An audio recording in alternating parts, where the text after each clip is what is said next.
Welcome to my channel. இப்போ வந்து நம்ம ஒரு ஆர்ட் தான் பண்ண போகிறோம். அதுக்கு வந்து ஒரு அட்டையில் இந்த மாதிரி வட்டமாக ஒரு டப்பா மூடி ஏதாவது வச்சு வட்டமாக போட்டுக்கோங்க. அப்புறம் அதில் பாதி உள்ளே வர்ற மாதிரி ஒரு வட்டம் போட்டுக்கோங்க.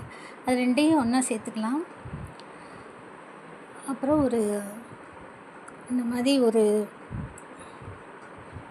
படம் ஒன்று வரைஞ்சிக்கலாம். ஒரு மனிதருடைய தலை சும்மா அவுட்லைன் மட்டும் இந்த மாதிரி வரைஞ்சிக்கலாம்.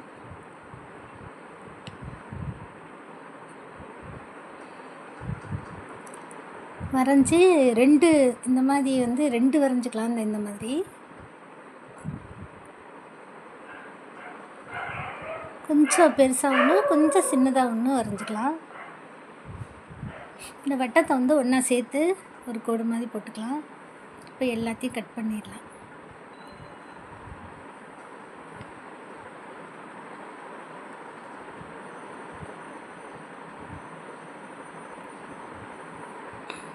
கட் பண்ணிவிட்டு இந்த மாதிரி ஒரு மனிதருடைய உருவம் மட்டும் சும்மா இது மாதிரி வரைஞ்சா போதும்.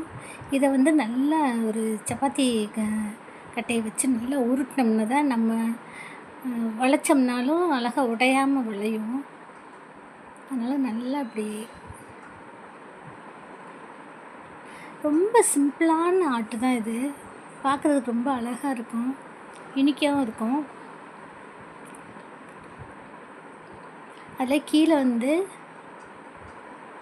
கம்மு வச்சு ஒட்டிக்கலாம். அந்த வட்டத்தோட ரவுண்டாக இந்த மாதிரி வட்டத்துக்கு கீழே இதை வந்து அப்படியே நல்லா ஒட்டிக்கலாம்.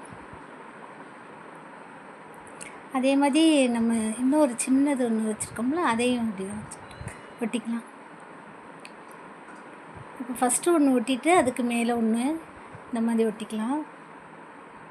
அவ்வளோதான். இதுக்கு வந்து ஒரு பிளாஸ்டர் ஆஃப் பாரிஸ் இல்லாட்டினா ஒயிட் சிமெண்ட்டு வச்சு நல்லா அதில் மேலே வந்து ஒரு ப்ரஷ் வச்சு கூட அப்படியே பூசினோம்னா அது நல்லா ஒட்டிக்கிறோம்.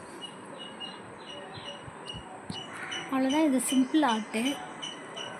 அதுக்கு மேலே நம்ம நல்லா பிளாஸ்டர் பாரிஸ் வந்து இவ்வளோ ஒயிட் கலரில் வராது, அதனால நம்ம ஒயிட் பெயிண்ட் அடிச்சிடலாம். நான் வந்து எனாமல் பெயிண்ட் அடிச்சிருக்கேன். அது நல்லா மினுமினுப்பாக பார்க்குறதுக்கு ரொம்ப நல்லா தெரியும். ஃபோட்டோவுக்கு அவ்வளோவா தெரியலை, நேரில் பார்த்து